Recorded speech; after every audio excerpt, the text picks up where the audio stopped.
Bonjour à tous et bienvenue pour la quatrième journée de la semaine Data SHS 2020 que nous avons le plaisir de vous présenter tout en ligne à cause de la crise sanitaire. Ce matin, nous recevons deux grands éminents chercheurs de l'Université de Bourgogne qui travaillent sur des données ou sur la théorie et ou sur la théorie. Donc, nous aurons dans une première présentation M. Dominique Andolfato, qui présentera son labo. Et ses travaux, il nous parlera de la crise de la COVID-19 et des données de santé et des perspectives de socio et politiques.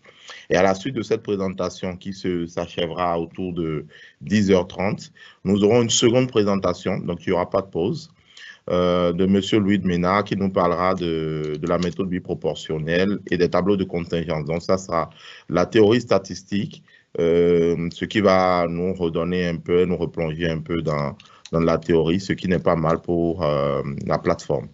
Donc, ceci étant, je vais laisser la parole à M. Andolfato pour sa présentation et je les remercie par avance d'avoir accepté de prendre de leur temps pour présenter leurs travaux et partager leurs connaissances avec nous, chercheurs. Merci beaucoup et à tout à l'heure. Vous avez la parole, M. Andolfato. Voilà, merci. Donc, bonjour. J'interviens donc, je suis donc chercheur en sciences politiques au CREDESPO, qui est un laboratoire de la faculté de droit, de sciences économiques et politiques de l'Université de Bourgogne. Et je vais faire une présentation, présenter un PowerPoint. Je vais m'appuyer sur un PowerPoint et puis j'apparaîtrai à la fin du PowerPoint sur la thématique, c'est analyser. Alors, le titre a changé quelque peu par rapport au programme. Donc, c'est analyser la crise de la COVID-19, données de santé publique et perspectives sociopolitiques. Donc, je me suis intéressé à ces données. Je vais essayer d'expliquer pourquoi. Et donc, je vais en présenter une espèce de synthèse et une première analyse. Alors, je vais d'abord, ça peut être un petit peu intriguant que je m'intéresse aux données de santé parce que ce n'est pas mon domaine habituel, d'où la question et d'où cette seconde diapositive. D'où parlons-nous? Alors, je parle à la première personne du pluriel, non pas que je me prenne déjà pour Louis XIV, mais simplement parce que j'ai travaillé avec un collègue qui s'appelle Dominique Labbé, qui est chercheur en sciences politiques à Sciences Po Grenoble.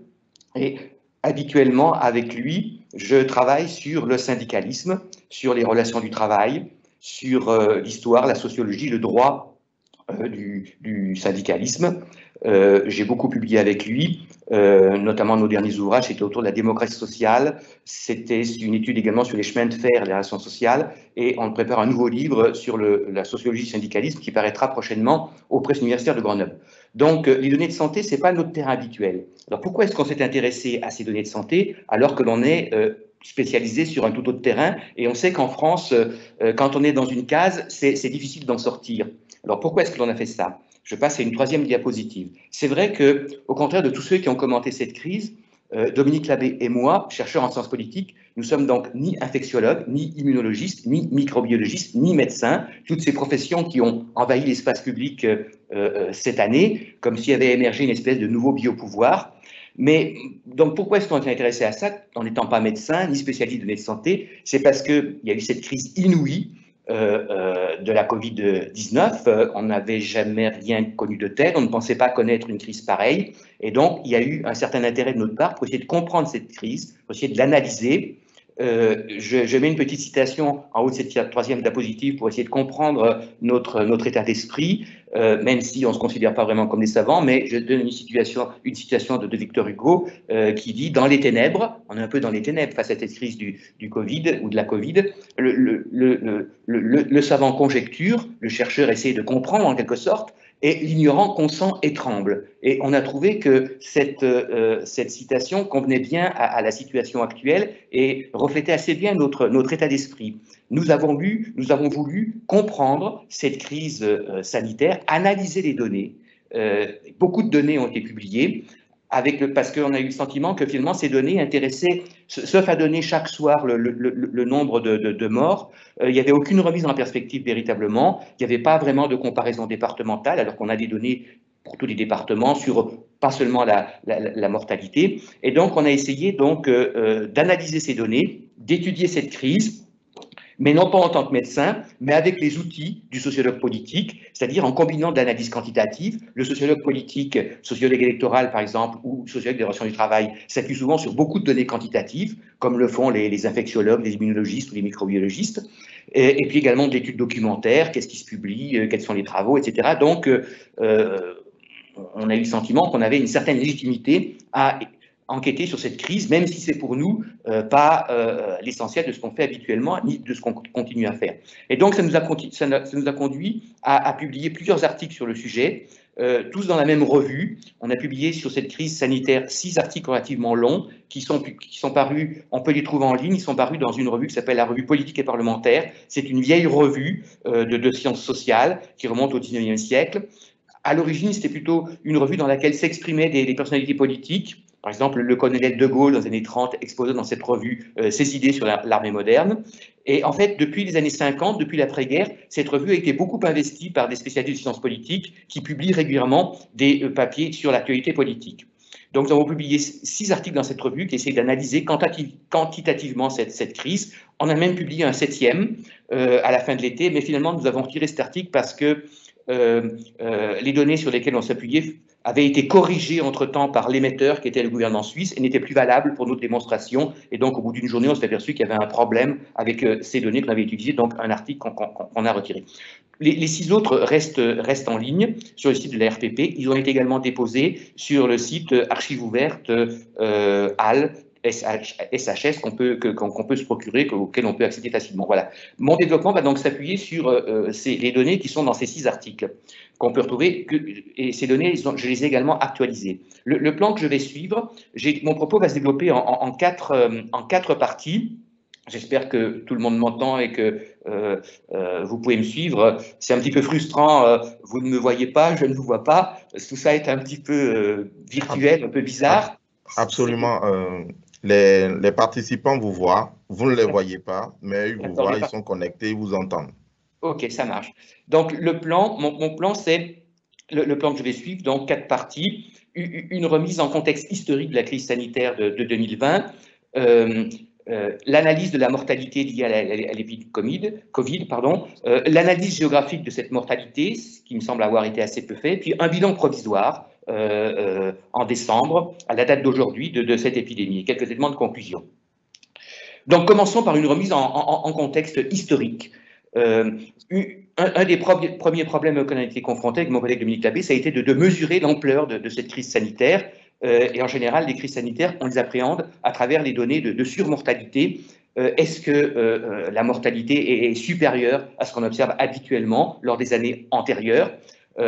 Quand on s'est posé cette question, c'est très tôt, dès la fin du mois de mars, dès début avril, c'était la date de notre premier article, à l'époque, ni l'INED, donc l'Institut national d'études démographiques, ni encore l'INSEE n'avaient fourni des données sur le sujet. Donc on était assez pionniers. D'ailleurs, j'ai dû saisir l'INED pour avoir des données sur la mortalité, pour pouvoir comparer celles qui apparaissaient concernant ou la Covid. Et donc, de façon assez exhaustive, nous avons essayé de repérer toutes les données de surmortalité en lisant mois après mois les chiffres de mortalité en France. Depuis l'après-Seconde Guerre mondiale, on est remonté jusqu'à l'après-Seconde Guerre mondiale, c'était plus difficile d'avoir des données antérieures et l'interprétation aurait été plus difficile parce qu'avant 1946, la surmortalité pouvait s'interpréter aussi en raison des conséquences des guerres. Et donc, ça devenait assez compliqué de comparer les épidémies et puis les guerres, etc. Donc, on s'est tenu à remonter jusqu'en 1946, donc immédiat après-guerre. Et donc, sont apparus, vous avez donc dans cette diapositive, tous les pics de mortalité qui sont apparus, certains d'ailleurs ont été publiés par les médias ou par d'autres chercheurs, notamment des médecins ou des épidémiologistes depuis lors. Mais ils n'ont pas été exhaustifs. En fait, on a trouvé, depuis 1946, 13 pics de mortalité. Alors, il y a notamment celui de la grippe de Hong Kong qui a été beaucoup commenté. C'est une grippe qui a eu lieu à la fin 69, début 70. Le pic, la surmortalité à l'époque par rapport à la mortalité habituelle a été en décembre 69 et janvier 70 cumulé un peu plus de 30, un surcroît d'un peu plus de 30 000 décès. Mais il y a eu bien d'autres pics qui ont été assez peu commentés. Il y en a un qui est supérieur à la grippe de Hong Kong en 63, c'est une épidémie de grippe. Il y en a pas mal, il y en a plusieurs dans les années 50. Il y en a un donc il y a eu 63, pardon, ici, il y a 53. Et puis il y a une autre épidémie qui bat tous les records. Et jusqu'à présent, personne n'en a vraiment parlé.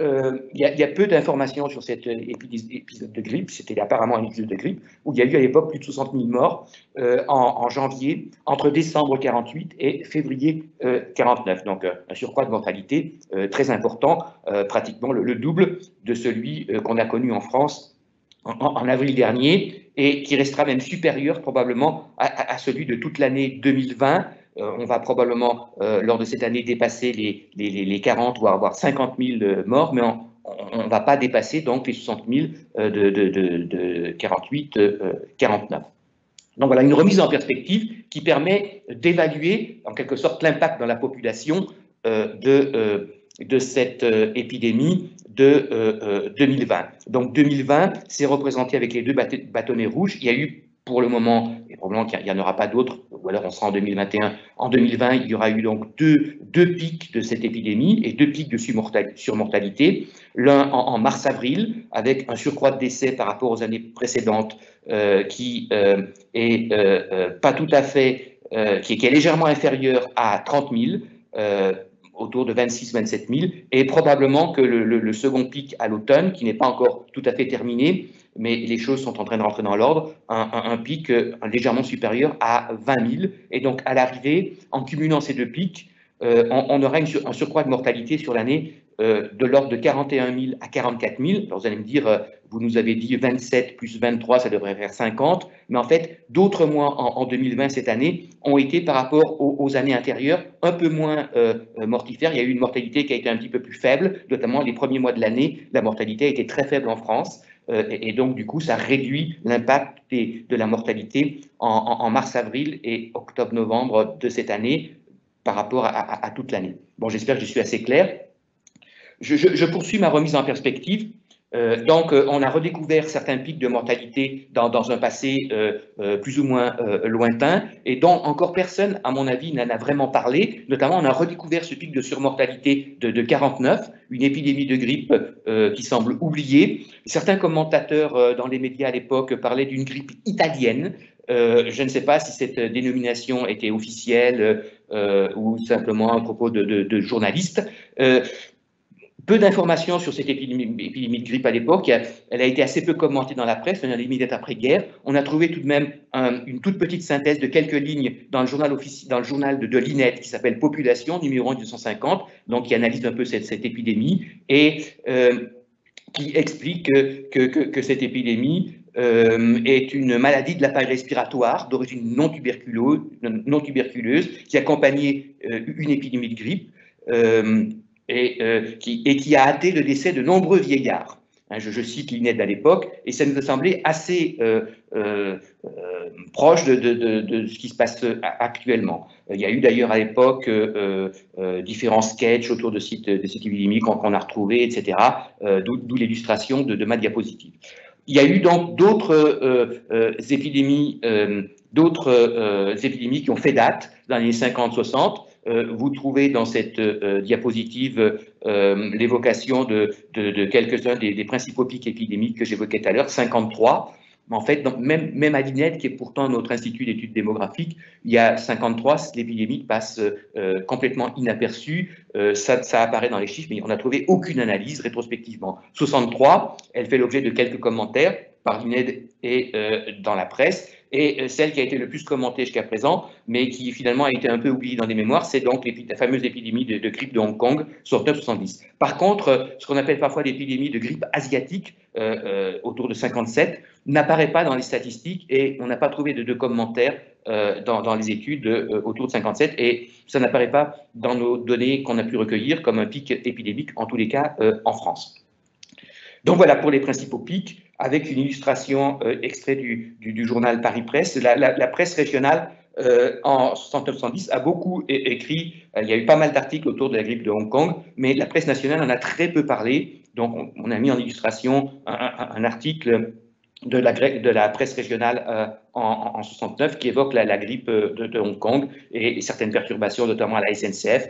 Il y a eu beaucoup de perturbations, notamment dans le sud-ouest, beaucoup de collèges, de lycées fermés. Elle a eu un gros impact, cette épidémie de grippe, mais elle a été plus ou moins oubliée jusqu'à aujourd'hui. Avec cette diapositive, on a remis tout en perspective toutes ces épidémies, tous les pics épidémiques. Là, vous avez retracé les résultats par mois de la mortalité et les pics épidémiques apparaissent assez clairement. Alors, il n'y a pas encore celui de novembre parce que nous n'avions pas les données. D'ailleurs, les données n'ont pas encore été publiées pour novembre complètement. Même l'INSEE n'a pas publié ces données. Mais on voit bien tous les pics épidémiques dans l'histoire depuis 45-46. Et donc, vous avez le dernier qui soit recensé, c'est donc avril 2020. Mais il y a eu également une épidémie de grippe assez importante au tournant de 2016-2017. En janvier 2017, il y a eu une épidémie de grippe qui a été légèrement supérieure au pic épidémique de la Covid en avril dernier. Puis vous avez d'autres pics, la grippe H1N1 en janvier 2009. Vous avez eu le pic épidémique, alors il est un petit peu plus faible, il est ici en fait, c'est la canicule de 2003. Et puis vous avez d'autres épidémies de grippe, 73, donc la grippe de Hong Kong 69, c'est 63 ici, mars, c'est 65, pardon, et là on a 63, 53, 49 que j'évoquais tout à l'heure, qui reste le pic principal, le surcroît de mortalité très important. Voilà, là on a remis tout en perspective. Ces pics qui sont mesurés ici par rapport à la population courante. C'est-à-dire que, par exemple, c'est dans un contexte ici de France avec 67 millions d'habitants et ici d'une France avec une quarantaine de millions d'habitants. Alors, on peut se livrer ensuite à un recalcul de tout ça. On peut redresser toutes ces données en fonction de la population de l'époque. C'est-à-dire que là, on a recalculé tous ces pics épidémiques et on a essayé de les proportionner par rapport à une population qui serait constante sur la base de la population 67 millions de 2019, de 2020. Parce que évidemment, une épidémie qui produit un surcroît de mortalité d'environ 70 000 morts, comme en avril dernier, dans un pays qui compte 67 millions d'habitants, par rapport à une épidémie de grippe comme en 49 qui cause une surmortalité. Alors officiellement c'était pour janvier 49 de pratiquement 90 000 morts dans une population qui compte un petit peu plus de 40 millions d'habitants. L'impact n'est pas le même. Donc en fait, si on se replace situé dans une France de 67 millions d'habitants sur toute la série et qu'on comparait donc 2020 à 49, ça veut dire qu'en 49 l'épidémie de 49 rapportée au contexte de population française de 2020, ça signifierait un surcroît de mortalité qui tente à rapprocher de 150 000 morts.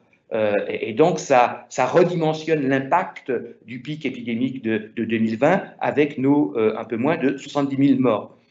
Donc voilà, donc du coup, on a eu dans un passé qui n'est pas si lointain que ça, des pics épidémiques qui ont été finalement 2 fois plus importants que ce qui s'est produit cette année. Et pourtant, ces pics ont semble-t-il été gérés plus facilement, ont été quasiment oubliés, l'économie n'a pas été arrêtée, des mesures restrictives extrêmement contraignantes n'ont pas été adoptées. Donc tout ça nous a un petit peu interpellés. Donc voilà, et donc ça permet, le travail statistique qu'on a fait permet donc de contextualiser tout cela. J'en viens à la deuxième partie. La mortalité, je vais me concentrer maintenant sur ce qui s'est passé en 2020, la mortalité liée à l'épidémie de Covid cette année. Je rappelle qu'il y a eu des prévisions qui ont été extrêmement importantes de mortalité qui ont été faites au début de cette épidémie, qui ont conduit à toutes les mesures qui ont été prises. Au début de l'épidémie, on nous a annoncé que probablement que si on ne ferait rien, il y aurait de l'ordre de 300 à 500 000 morts. Hein. Donc, je ne sais pas, j'ai le document qui s'arrête là. Non, c'est toujours bon pour vous? C'est toujours bon. Bon, ok, j'ai eu un petit, sur mon écran, il y a eu un petit oui. souci. C'est bon, je viens de voilà. Donc, voilà, 300 à 500 000 morts annoncés. Plus récemment, fin octobre, lorsqu'on a lancé le deuxième confinement a été annoncé, le président de la République nous a dit que si on ne faisait rien, probablement qu'on aurait, dans la période qui allait suivre, environ 400 000 victimes. Bon, je rappelle simplement que pour le moment, la date du 9 décembre, alors il y a quand même eu beaucoup de décès, mais on est quand même très loin de ces chiffres. Le bilan hospitalier, à la date d'hier soir, c'est un peu plus de 39 000 décès à l'hôpital. En comptant les EHPAD, c'est un peu plus de 56 000. Bon, c'est beaucoup. Ça nous place comme un des 10 principaux pics épidémiques depuis 1946. Je rappelle également qu'il y a eu pas loin de 250 000 hospitalisés en France depuis le 18 mars à cause de la Covid, ce qui représente environ 0,35% de la population qui a été hospitalisée, c'est-à-dire à peu près 10% de gens qui ont été repérés comme positifs, 1% des gens qui ont été repérés comme positifs ont été hospitalisés. Et donc, dans la population française, il y a eu 3,5% de positifs. Théoriquement, comme tout le monde n'est pas dépisté, l'Institut Pasteur estime, dernière donnée, qu'il y aurait eu dans la population 10% de positifs. Ça permet de mesurer l'impact tous ces chiffres permettent de mesurer l'impact de l'épidémie dans la population. Tout cela fait qu'en France, actuellement, cette épidémie a causé à peu près, exactement 85 morts par fraction de 100 000 habitants, ce qui est relativement important. Et vous avez quelques données pour faire des comparaisons avec d'autres pays. On se situe, on n'a pas le record en Europe, heureusement, mais on a quand même un chiffre relativement élevé. Les Belges, les Italiens, les Espagnols nous dépassent. Le Royaume-Uni nous dépasse aussi. Mais finalement, on n'est pas si éloigné de la situation américaine, que beaucoup, qu'on dramatise à juste raison beaucoup ces derniers temps, mais eux, avec 89 morts par fraction de 100 000 habitants, finalement, la situation américaine n'est pas si éloignée de la situation française, avec 85 morts pour 100 000 habitants. Puis vous avez le cas d'autres pays, les Allemands, 25 morts par fraction de 100 000 habitants, etc. Tout ça permet des comparaisons. Et donc, au bas du tableau, des pays comme le Japon ou la Corée qui ont eu un mort officiellement pour 100 000 habitants. Voilà. Tout ça permet de mesurer l'impact de l'épidémie par rapport à la population. Ça permet également d'imaginer comment cette crise est gérée, etc. Ça permet d'avoir des ordres de grandeur, etc. Je poursuis. Comment est-ce que nous, on a analysé tout cela? On s'est beaucoup appuyé sur la gestion de la crise. On a redécouvert un médecin qui a eu le prix Nobel, qui s'appelle Charles Nicholl, qui expliquait dès les années 20-30 qu'est-ce qu'il fallait faire face à une épidémie, etc. C'est un médecin assez atypique qui a travaillé à l'Institut Pasteur, mais de Tunis, qui est un Français originaire de Rouen, qui expliquait qu'on protège contre une épidémie. Il insistait beaucoup sur la question de l'isolement des malades, et probablement que la France a été un petit peu faible sur cette question de l'isolement des malades. Pour lui, l'important face à une épidémie, c'est dépister et isoler. C'est les deux éléments les plus importants. Dans aucun de ses travaux, il n'imagine de confinement général de la population. L'important pour lui, c'est le dépistage et l'isolement des malades. On a redécouvert dans nos écrits également ce qui s'est passé, qu'on appelle deux expériences in vivo face à l'épidémie, ce qui s'est passé sur les navires Diamond Princess et Charles de Gaulle, où toute la population, tous les personnels navigants de ces navires où les passagers ont été très massivement touchés. On a des données assez précises qui permettent de calculer les taux de létalité de la maladie, et on a le sentiment que finalement ce qui s'est passé sur ces navires a été peu réutilisé dans les politiques sanitaires qui ont été mises en œuvre. Je rappelle que sur le Charles de Gaulle, une grande partie des gens ont été déclarés positifs, plus de 500 ont été symptomatiques, c'est-à-dire à peu près plus du tiers, et il y a eu finalement... pourtant, ce n'est pas une population la population des marins n'est pas nécessairement composée uniquement de jeunes. Il peut y avoir des marins relativement âgés, pas nécessairement tous en excellente santé. Il y a souvent des marins qui ont un état de santé assez comparable à celui de la population générale, et le taux de létalité a été de 0. Bon, on ne nous a rien dit sur la façon dont ces gens ont été soignés, comment ça s'est passé, etc. Donc, bon, on a essayé de redécouvrir ce qui s'est passé sur ces deux navires dans nos papiers. Et on a beaucoup essayé d'analyser également tout ce qui a été politique sanitaire, comment l'hôpital a réagi. On parle souvent, on a employé le mot de désorganisation de l'hôpital, qu'on emploie un auteur qui s'appelle Holkman, qui est un analyste du système hospitalier français, etc., etc. On s'est intéressé aussi, d'ailleurs, on a écrit un petit livre là-dessus, on peut le trouver en ligne et il est disponible gratuitement, sur quelque chose qui nous a beaucoup surpris, c'est qu'au moins face à la première vague, les médecins libéraux, les médecins de ville, n'ont pas été associés à la gestion de cette première vague, ont été mis sur le côté, et on a trouvé des données très précises. Donc là, vous avez un tableau sur le nombre de consultations pour suspicion de Covid et le nombre d'hospitalisations dans les premières semaines de l'épidémie, et on voit véritablement que les généralistes le taux de consultation de généralistes va s'effondrer. Hein. Les gens, face à cette épidémie, ne vont pas aller consulter leur médecin généraliste, ils vont s'adresser, ou les médecins généralistes vont les adresser directement à l'hôpital. Donc, c'est l'hôpital qui va être confronté à un afflux de malades. Je précise qu'habituellement, lors des vagues épidémiques de grippe notamment, la médecine de ville traite en général 99%, on peut s'appuyer sur ces données, 99% des malades, des patients s'adressent à la médecine de ville et seul 1% finit à l'hôpital. Cette fois-ci, la plupart des gens se sont adressés, on a des statistiques très précises, par exemple début avril, l'hôpital et les urgences vont gérer 71% des patients confrontés à la Covid, ce qui habituellement, je vous disais, c'est 1% vont à l'hôpital, la médecine de ville traite et arrête le reste. Donc tout ça nous a interpellés et donc on a écrit un petit, alors c'est un tout petit livre de quelques pages, dans une collection qu'ont créée les Presses universitaires de Grenoble qui s'appelle « Le virus de la recherche ». Et donc, vous pourrez voir notre analyse que l'on fait à partir de ces données sur les consultations médicales et on s'interroge pourquoi la médecine de ville, finalement, a été mise de côté. Les médecins de ville, d'ailleurs, ont protesté. Ils sont alertés de cette situation sur le fait d'avoir été mis de côté, etc. Mais finalement, ça n'a débouché sur rien. Il y a eu même eu des affaires qui ont commencé, puisque l'ordre de médecins s'est même mis à poursuivre certains médecins qui se risquaient à traiter et à soigner leurs patients, ce qu'ils font pourtant habituellement. Et donc ensuite, on s'est intéressé plus précisément aux données de santé publique publiées par Santé publique France. On en a fait on a essayé d'exploiter toutes ces données, elles sont très nombreuses. Il y a eu un flot d'informations continues, ce qui est complètement inédit dans une crise sanitaire, et on a eu le sentiment que assez peu de monde analysait ces données, les remettait en perspective, en faisait une géographie, ce qu'on a essayé de faire. Et donc, on a essayé de faire cela, on a regardé dans les départements. Là, sur cette première diapo, vous voyez qu'il y a des différences très sensibles, par exemple sur les taux de mortalité, entre ce qui se passe dans l'Est, en région parisienne ou dans le sud de la France, selon que l'on se place lors de la première vague épidémique, le premier pic épidémique ou le second pic épidémique. Bon, je ne développe pas davantage, mon temps tourne.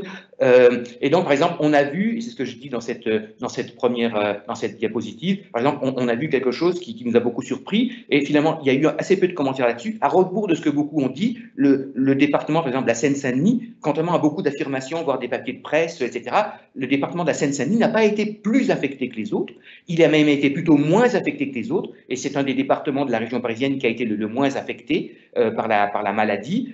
Donc, on peut également faire l'hypothèse peut-être aussi que beaucoup des malades de Seine-Saint-Denis peut-être ont été transférés vers d'autres départements, mais c'est un des départements, par exemple, il n'apparaît pas au soir actuellement ou vers la fin du deuxième pic épidémique, il ne fait pas partie de ce qu'on pourrait appeler le top 10 des départements où le taux de mortalité a été le plus fort. C'est un des départements où c'est vrai qu'il y a eu un taux de mortalité relativement élevé, mais ce n'est pas le plus affecté. Par exemple, Paris, la ville de Paris ou d'autres départements de la région parisienne ont été en fait ont des taux de mortalité qui est supérieur à la Seine-Saint-Denis.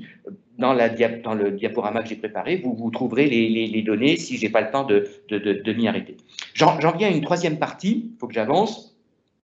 Donc, dans la troisième partie, à proprement parler, et dans nos travaux, dans les publications qu'on a fait, on s'est vraiment intéressé à la géographie de la mortalité à partir de données de Santé publique France. Et donc, on a essayé, par exemple, notamment de croiser des choses comme le taux d'hospitalisation. Est-ce que c'est là où il y a eu le plus d'hospitalisation que la mortalité a été la plus forte? Est-ce qu'il y a des rapports de cause à effet qu'on pourrait expliquer? En fait, non. C'est pas là où le taux d'hospitalisation est le plus fort que le taux de mortalité est le plus fort. Selon les départements, la situation est très hétérogène. Et donc, on a essayé de comprendre cette situation. On s'est demandé, et donc par exemple, on a essayé de faire des nuages de points en croisant taux d'hospitalisation et mortalité. Et vous voyez, on arrive à des nuages très dispersés. Il n'y a aucune droite, il n'y a pas de corrélation. On s'est appuyé sur des tables de corrélation statistique. Il n'y avait aucune, à partir de des tables de corrélation statistique, il n'y avait aucune corrélation qui apparaissait entre ces variables, aucune corrélation statistique entre ces variables. Donc, on a essayé de comprendre si la mortalité n'est pas connectée aux hospitalisations, comment l'expliquer? Est-ce que c'est dû au hasard? Est-ce que c'est dû à la nature du virus? À une prévalence du virus qui varierait d'un territoire à l'autre, mais c'est très difficile à démontrer parce qu'on n'a pas eu, notamment lors du premier pic, des dépistages suffisants pour mesurer la virulence du virus ici ou là. Est-ce que c'est l'âge des patients? On sait que la mortalité est très connectée à l'âge des patients. Donc, il y a peut-être tous ces phénomènes qui sont intervenus. Une hypothèse, alors, qui est peut-être un petit peu provocatrice, mais souvent on aime bien certaines hypothèses provocatrices. Nous, on a fait l'hypothèse aussi que probablement certains établissements de santé ont été débordés, ont dû trier leurs patients. Hein, là, il y a de l'information là-dessus, il y a de la documentation. Ils ont été débordés, il y a eu un afflux de patients, d'autant plus que la médecine de ville a été privée, n'a pas pu faire écran dans un premier temps. Il y a eu un afflux de patients et probablement que, compte tenu de cet afflux de patients, la qualité des soins d'un certain nombre d'établissements de santé, notamment probablement dans l'Est de la France et en région parisienne, s'en est probablement ressenti. Bon, c'est difficile à démontrer, il faudrait faire des enquêtes de terrain, mais c'est une hypothèse que l'on fait qui explique que finalement, le taux d'hospitalisation et le taux de mortalité ne sont pas corrélés. Donc voilà, quelques hypothèses que l'on formule qu'il faudrait essayer de creuser. Ensuite, on a fait plus systématiquement de la géographie de l'épidémie, de la mortalité. On s'est intéressé notamment au pic d'hospitalisation. Alors, c'est pour le premier pic au printemps dernier, parce que pour le second pic, toutes les données ne sont pas, le second pic n'est pas encore terminé, etc. Donc, et on n'a pas toutes les données encore, difficile à faire. Mais donc, on a par exemple, là, vous avez la géographie du premier pic de l'épidémie, c'est-à-dire plus la couleur varie en fonction de la date du pic épidémique. Plus quand la couleur est foncée, ça a été les premiers départements touchés par le pic épidémique, et plus la couleur devient claire, ça a été les derniers départements touchés par le pic épidémique. Donc on a une carte, et donc on s'aperçoit que ça permet de mesurer comment l'épidémie s'est développée. Et donc on s'aperçoit que l'épidémie se développe notamment dans l'est de la France dans un premier temps, puis dans le sud.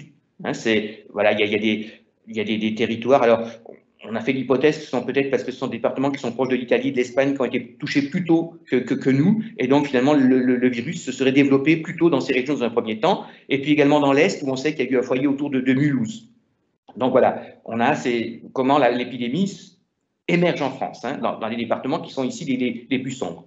Alors ce qui nous a beaucoup étonné, c'est que cette géographie n'est pas du tout corrélée avec la proportion des hospitalisations dans la population. Et les deux cartes sont très différentes. Là, on voit bien le sud, on voit bien le nord. Et quand on regarde quelle a été la proportion des hospitalisations dans la population, on s'aperçoit que ces hospitalisations sont avant tout massives dans l'Est, en région parisienne, et dans une partie du couloir rhodanien. Donc voilà, on a été étonnés et on pense qu'il faudrait développer des hypothèses pour essayer de comprendre pourquoi finalement les proportions des hospitalisations ne correspondent pas à la zone. Il y a une géographie qui est très différente entre cette géographie-là, la proportion des hospitalisations de la population, et la géographie du pic épidémique. Et par-dessus le marché, elle est également très différente de la géographie de la mortalité hospitalière. Là, vous avez la carte où est-ce qu'on est le plus mort à l'hôpital. Donc là, ce n'est pas non plus ni corrélé au pic épidémique, ni corrélé à la proportion des hospitalisations. Vous voyez, on est beaucoup morts, alors certes dans l'Est de la France, dans une partie de l'Est de la France, mais pas dans le Bas-Rhin, qui est pourtant un des départements qui a été le plus touché. Et puis il y a toute une série de départements qui sont ici au centre de la France, qui n'ont pas été plus particulièrement touchés, il n'y a pas eu particulièrement beaucoup d'hospitalisations, et pourtant c'est là qu'on est le plus mort par rapport à la population. Donc on essaie là aussi de comprendre qu'est-ce qui se passe.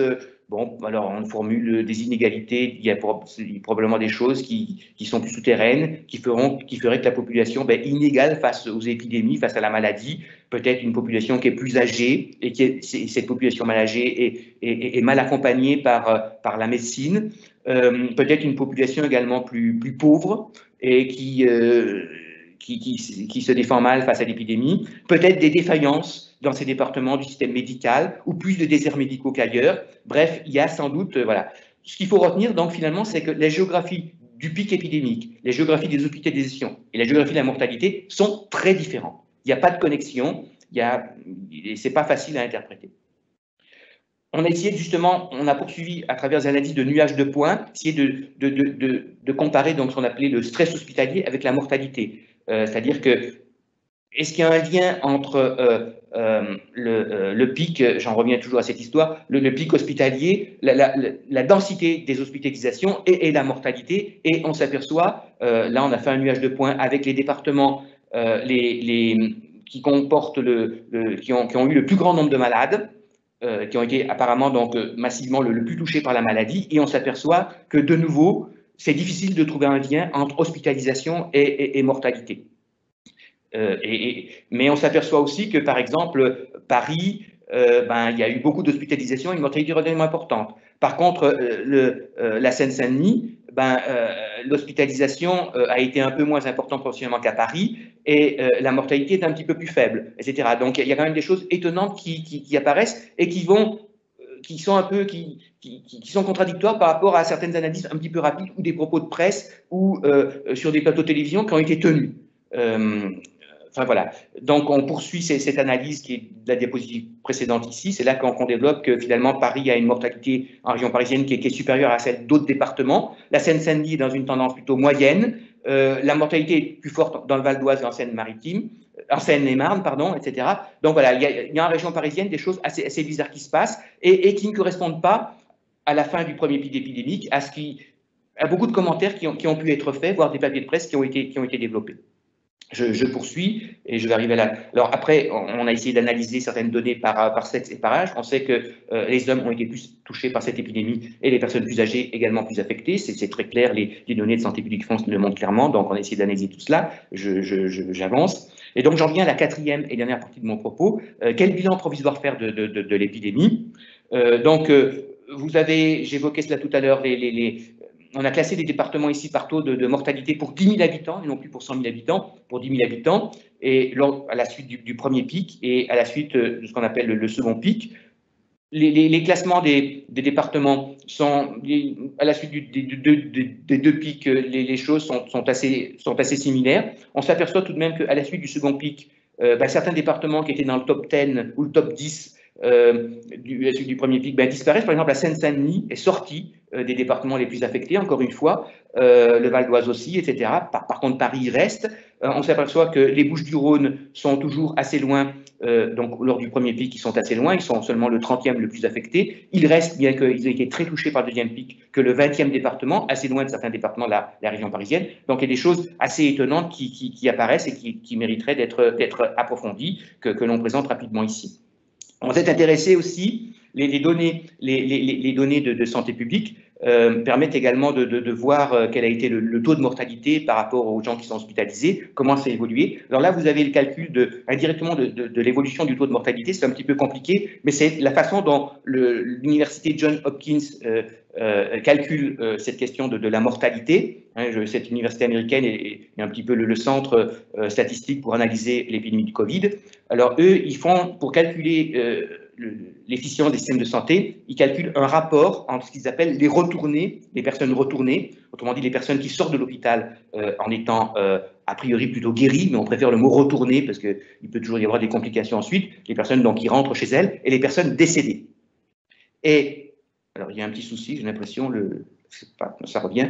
Et donc, on a calculé cette évolution de ce rapport entre les retournés et les décédés par quinzaine cumulée depuis le 31 mars jusqu'au 30 novembre. Et donc, par exemple, là, ça veut dire qu'au 31 mars, sur 100% de gens, eh bien, il y en a un peu plus de 60% qui sont retournés chez elles, et il y en a quand même 30% qui sont décédés. Le rapport entre retourné et décédé, c'est 1-1-1. C'est 2 tiers de retournés pour 1 tiers de décédés, ce qui est quand même assez considérable. Et donc, on voit que ce rapport est très défavorable au début de l'épidémie, et puis il s'améliore progressivement au fur et à mesure que l'épidémie avance. C'est la mortalité à l'hôpital. On s'aperçoit qu'au milieu de l'été, ce rapport est devenu relativement favorable. 95% des gens vont rentrer chez eux, 5% finissent par décéder. Et on s'aperçoit que les choses vont se dégrader de nouveau au cours de l'automne, mais moins qu'au printemps. La mortalité va être réduite d'à peu près d'un quart. On peut évaluer finalement le gain sur la mortalité par rapport au premier pic. On va arriver à un solde de mortalité d'environ... il y a actuellement à peu près 3 quarts de retournés pour 1 quart de gens qui finissent par décéder. Alors que lors de la première vague, c'était plutôt 1 tiers, 2 tiers. Donc il y a une certaine amélioration et on s'aperçoit que depuis la dernière quinzaine de novembre, ça semble même s'améliorer un tout petit peu, mais très marginalement. On verra, on analyse cela nous, toutes les quinzaines, par quinzaine, on verra au 15 décembre où ça en est. Voilà, ça permet de dresser un bilan, mais c'est quand même un bilan qui reste quand même relativement inquiétant. On n'a quand même que 3 quarts de retournés pour 1 quart finalement de décédés. C'est comme ça, donc, je le répète, que l'université Johns Hopkins analyse la mortalité.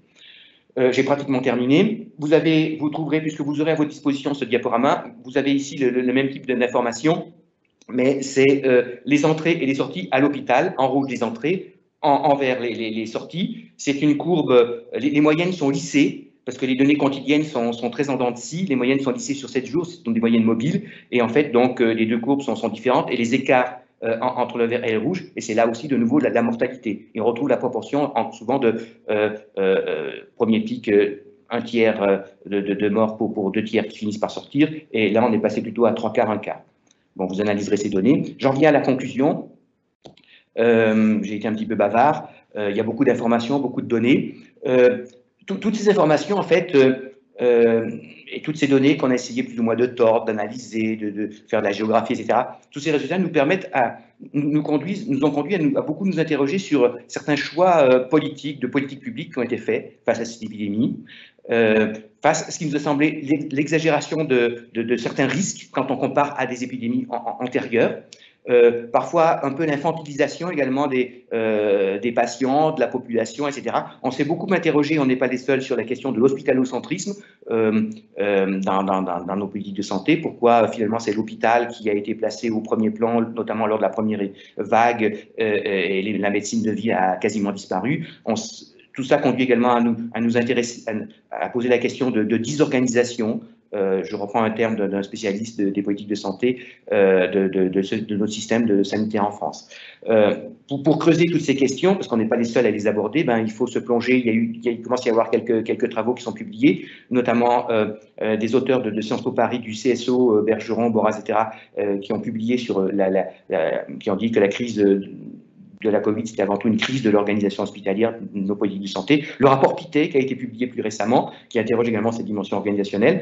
Donc voilà, on n'en est qu'au début de l'analyse de ces politiques de santé face à la crise, etc., qui explique sans doute cette mauvaise gestion, cette mauvaise organisation, explique probablement le surcroît de mortalité. Bon, il y a des commissions d'enquête également qui essayent de publier des choses, peut-être que ça permettra d'y voir plus clair. On s'est beaucoup interrogé également sur le problème des soins. Pourquoi la question des soins est devenue un tel tabou? Pourquoi on ne l'aborde pas? Pourtant, on peut trouver pas mal de synthèses, de plus en plus, sur cette question des soins et du traitement de la Covid. Il y a des blogs, notamment il y a un sociologue qui anime un blog, Laurent Mutielli, qui anime un blog sur le sujet et qui publie encore récemment pas mal de choses. Il y a également un médecin qui anime un blog sur le magazine Le Quotidien du médecin et qui donne pas mal d'informations. Il faut savoir, par exemple, il expliquait très récemment qu'en Inde, ça y est, les Indiens disposent de kits médicaux pour traiter la Covid-19, qui sont très peu coûteux et qui semblent relativement efficaces. Et ces kits, personne n'en parle en Occident. C'est quand même très bizarre. Et donc finalement, je conclus avec une fable. Et j'invite les auditeurs à m'accompagner pour terminer dans un pays qui s'appelle Balnibarb. Balnibarb, c'est un pays qui a été inventé par un auteur qui s'appelle Jonathan Swift. C'est l'auteur de Gulliver. Et Gulliver, lors de son 3e voyage, il est parti à la découverte de ce pays qui s'appelle Balnibarb. Ce pays, quel est-il? C'est un pays qui est dirigé par une académie qui est pléthorique et qui est très richement dotée. Il y a des académiciens qui gouvernent ce pays, qui sont éclairés. C'est un gouvernement éclairé qui dirige ce pays. Et pourtant, ce pays, malgré son académie pléthorique et richement dotée, eh bien, pourtant, ce pays est très pauvre, il est misérable. Les recommandations de cette académie sont toujours absurdes, sont toujours à l'opposé de toute logique, à l'opposé de l'expérience, des expériences qui se font sur le terrain. Et du coup, dans ce pays, dirigé par cette académie, les champs sont stériles, les maisons s'effondrent, l'état sanitaire de la population est déplorable. Rien ne fonctionne. Voilà, je m'interroge, peut-être qu'on devrait aller voir, s'inspirer de ce qui se passe à Balnibarb et les problèmes dans ce pays pour essayer de peut-être changer nos politiques publiques face à la crise auquel on a été confrontés. Voilà, je vous remercie, j'ai été un petit peu long, beaucoup d'informations. Merci beaucoup, Monsieur Andolfato, pour cette présentation très édifiante qui, je crois, au vu des questions que vous aurez là dans quelques instants, nous questionne sur les discours et tout ce qu'on entend, qu'on voit. Et à un moment donné, avec cette fable avec laquelle vous terminez, on se pose pas mal de questions également. Et donc, je vais passer directement aux questions et la série de questions, après, je terminerai par les miennes. Première question d'un participant anonyme. Ne pensez-vous pas qu'au vu des données, on risque d'ici la fin de l'année de dépasser le taux de mortalité de la grippe italienne? Parce que je pense que ça a été posé lorsque vous étiez en train de présenter le tableau sur les pics des épidémies. Et en fait, on avait les deux pics pour les deux périodes. Donc, vous avez dit à un moment donné, je crois, qu'on ne devrait pas dépasser les pics le pic de la grippe italienne. Je pense que c'était le premier graphique. Et là, on avait les deux pics. Là, ce graphique-là, voilà. Est-ce que vous ne pensez pas qu'au vu des données d'ici fin décembre, en plus avec les fêtes, on risque le 31 décembre, en cumulant ces deux barres, de dépasser...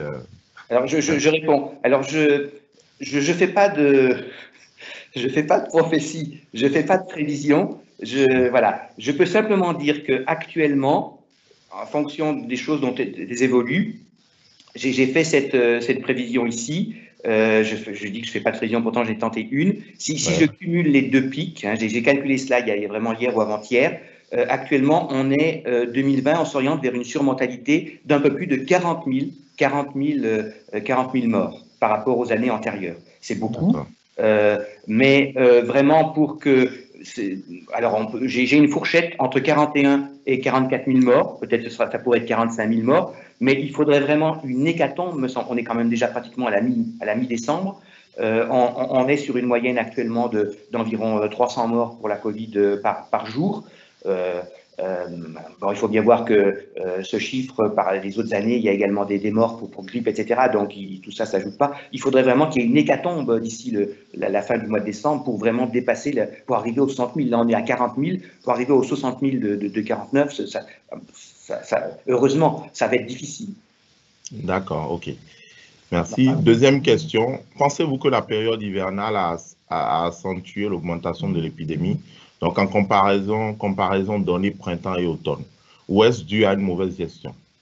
Alors, si je m'en tiens aux statistiques, pour l'instant, les deux pics, en 2020, il y aura deux pics de mortalité, un au printemps, mars-avril, et l'autre à l'automne, octobre-novembre. Et pour l'instant, donc mars-avril, on sait que la surmortalité est un petit peu inférieure à 30 000 morts par rapport à la période aux années antérieures. Et là, pour le moment, provisoirement, on est un petit peu plus de 20 000 morts. Alors là aussi, peut-être qu'on va gagner 1 000 ou 2 000 morts, mais on va pas.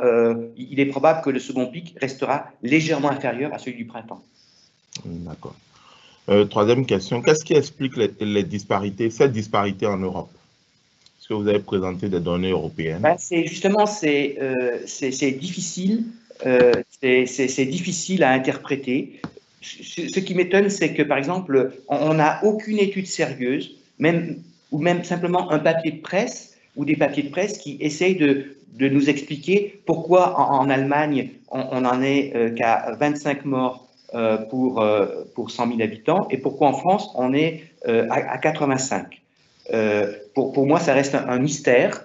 Alors, il y a peut-être la façon de compter les morts qui est peut-être, ça peut jouer partiellement, mais voilà, il y a probablement des raisons de fond qui interviennent. Il y a probablement des choses peut-être dans les traitements, dans les soins, dans la façon dont le système de soins répond, accueille les patients, etc. La façon également dont les médecins en première ligne font face à la situation. Il faut bien voir, en France, on a des données actuellement de la sécurité sociale qui montrent que certaines prescriptions qui sont pourtant interdites par l'ordre des médecins et par le ministre de la Santé, comme par exemple l'azithromycine, comme par exemple l'ivermectine. Bon, je ne suis pas du tout médecin, mais je lis quand même des papiers. Les prescriptions de ces médicaments ont explosé en France. Alors peut-être que ça traite la maladie, je ne sais pas. Peut-être dans d'autres pays, c'est utilisé à plus haute dose, je ne sais pas du tout. Mais il y a beaucoup de... La question des soins reste très curieusement un sujet relativement tabou. Dans un premier temps, on nous a expliqué qu'il n'y avait rien pour traiter cette maladie. Dans un deuxième temps, on nous dit qu'il n'y aura que le vaccin. Et il n'y a pas de voie moyenne. Donc peut-être que dans d'autres pays qui ont une mortalité plus faible, peut-être qu'ils recourent à des soins auxquels on ne recourt pas suffisamment en France. Je ne sais pas. Mais là, je m'aventure en plus sur un terrain médical qui n'est pas le mien. Moi, j'essaie simplement de regarder les chiffres et donc essayer de comprendre. Donc, j'ai formulé quelques hypothèses, mais il est manifestement, la solution est dans les politiques sanitaires et dans la façon dont l'hôpital riposte, enfin réagit. Le système de santé réagit. Ok.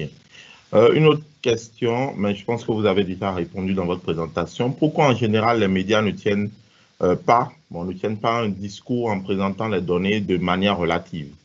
Donc, je suppose que c'est ce que le participant voulait dire, pour montrer que nos données sont mauvaises, en fait. Alors, nos données, elles sont, dans l'absolu, elles ne sont pas bonnes, mais elles sont finalement pas non plus si mauvaises que cela si on compare à la situation italienne, espagnole, etc. On est entre des pays qui sont vraiment débordés, notamment les pays d'Europe du Sud, manifestement, hein, Italie, Espagne.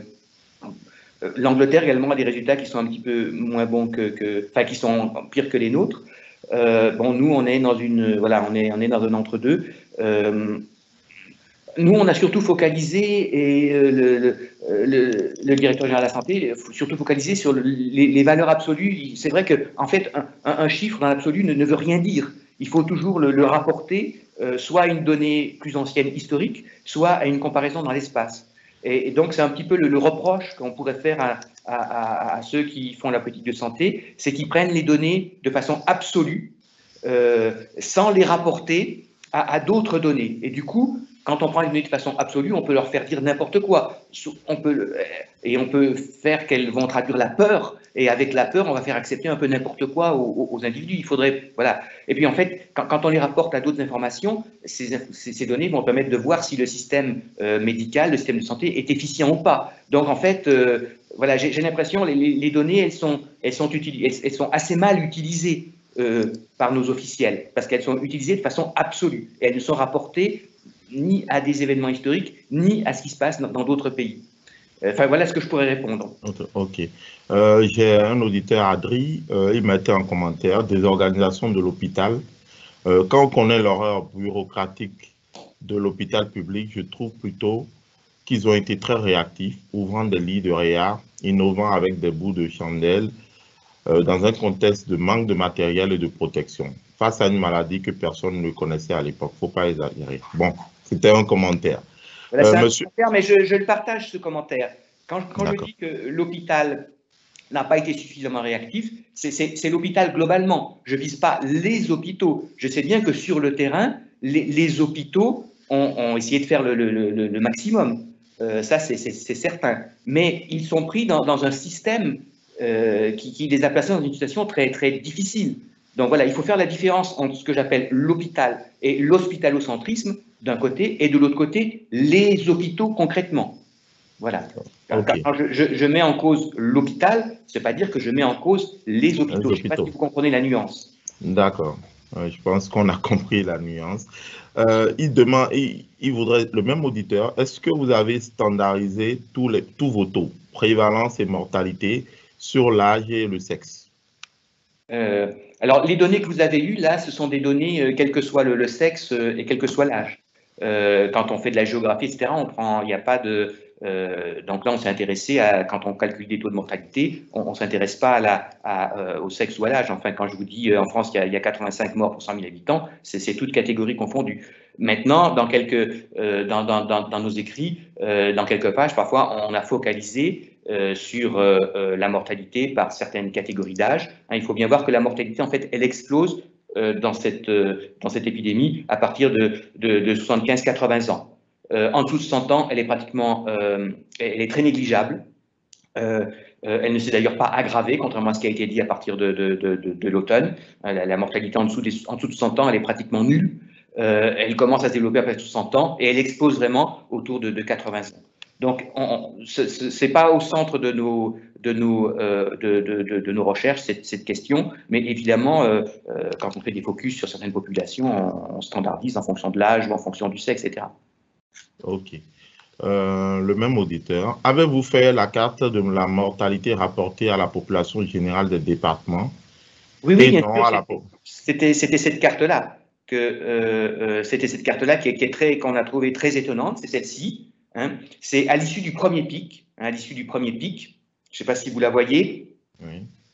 À l'issue du premier pic, c'est-à-dire au 31 mai 2020.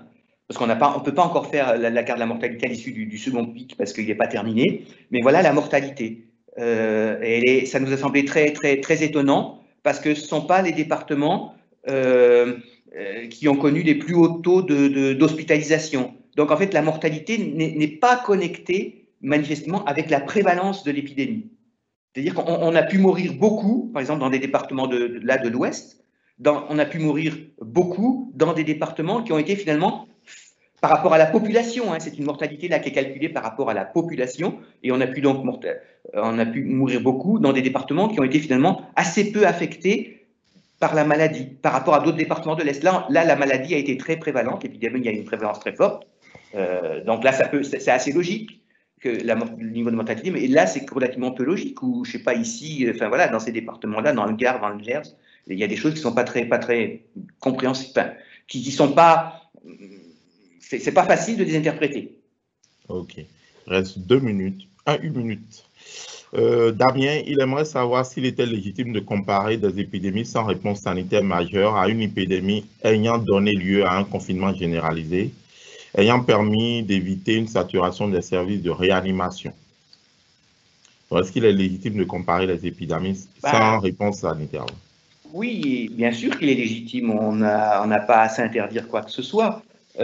D'autant plus que l'impact du confinement sur l'épidémie, quand on regarde ce qui s'écrit dans les travaux sur le sujet, cet impact reste quand même relativement discuté. On ne connaît pas exactement quel a été l'impact du confinement. Par exemple, lors du second pic, l'épidémie a commencé à décélérer quelques jours simplement après le confinement. Donc certains prétendent, mais je ne sais pas, moi je n'ai pas les moyens de vérifier, prétendent que finalement le second confinement aurait eu assez peu d'impact sur la décélération de l'épidémie, qui commence quelques jours après le confinement. Et idem ici, la carte de nos pics épidémiques, on s'aperçoit que la plupart des pics épidémiques au printemps interviennent à peu près 1 mois après le début du confinement. Et donc, on trouve que dans l'absolu, c'est relativement tardif qu'il ait fallu 1 mois de confinement. Donc, est-ce qu'il y a un rapport de cause à effet? Moi, je ne sais pas. J'ai pas enquêté là-dessus. Voilà. Ce que je voudrais simplement dire, c'est que, évidemment, on ne doit s'interdire aucune comparaison. Autrement, la recherche ne pourra pas avancer. Je vais regrouper les autres questions en prenant encore 1 ou 2 minutes.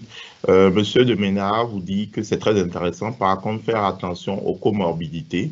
Exemple, un malade insuffisant cardiaque qui décède de la COVID-19 peut être noté comme décédé d'arrêt cardiaque, etc. Très pratique dans certains pays.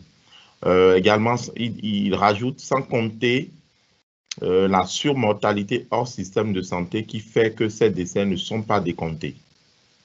Je ne sais pas si vous avez un commentaire. Oui, je peux commenter. Alors, nous, on s'appuie, évidemment, quand j'évoquais tout à l'heure la comparaison Allemagne-France, je disais effectivement qu'il y a un problème probablement dans le comptage de qui est mort, comment on compte les morts, etc. Le problème, c'est que le chercheur qui s'appuie sur des données publiques, il est tributaire de la façon dont ces données publiques sont produites. Il ne sait pas nécessairement tout. Donc voilà, il faut on peut que prendre ces données publiques telles qu'elles sont. Maintenant, il se dit aussi qu'en France, dans certaines données publiques, peut-être qu'on en a compté comme morts du Covid, des gens qui en fait sont morts d'autres choses aussi. Donc en fait, voilà, il y a les données, quand on regarde comment elles sont fabriquées, on peut toujours s'interroger sur la production des données. Je suis tout à fait de ce que dit monsieur Ménard, mais c'est le problème de Ménard, c'est le problème d'une, comment dirais-je, c'est la limitation de la façon dont, enfin, c'est un problème insurmontable. D'accord. Monsieur Adri demande... Une sorte de grandeur qui apparaissent. Voilà. Je peux me permettre de dire un mot. Oui. Je ne pensais pas tellement à la comparaison France-Allemagne. Dans d'autres pays sur la planète où la collecte des données est très insatisfaisante. D'une manière surprenante, il y a très peu de morts du Covid et les cimetières sont pleins, quoi. D'accord. Monsieur Adri demande, est-ce qu'on pourrait avoir un lien vers les sources de données à l'échelle départementale sur le site de SPF, s'il vous plaît? Si on peut avoir des chiffres par département? Les sources de données à l'échelle des départements sur le site de SPF. Les sites de SPF, en fait, c'est le donné c'est un site qui est rattaché, enfin, SPF, c'est rattaché au ministère de la Santé, et ils alimentent le site, enfin, les données ce sont des données hospitalières hein, de tous les hôpitaux qui remontent, je ne connais pas le mécanisme précisément, mais ce sont des données qui remontent des hôpitaux qui doivent transiter sans doute par les ARS. Voilà. Je rajoute simplement concernant ce que vient de dire également Louis de Ménard, Monsieur de Ménard, j'ai bien compris effectivement que dans la production des données dans certains pays suscite beaucoup de questions, et c'est pourquoi dans les comparaisons que j'ai faites, en fait, je m'en suis tenu à quelques pays européens ou à quelques pays occidentaux. Par exemple, je n'ai pris aucun pays d'Amérique latine ou d'Afrique, etc. Donc, voilà, pour essayer de limiter ce problème. Donc, je m'en tiens voilà, aux pays voisins, aux pays immédiats, etc. Voilà. Ok.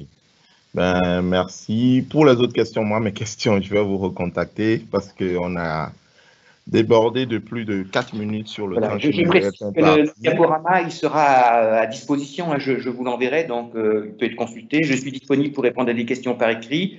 Et par ailleurs, donc, les 6 articles qu'on a écrits sont accessibles en ligne, soit sur le site de la revue politique et parlementaire, soit via HAL. D'accord. Merci beaucoup, M. Andolfato, pour cette présentation.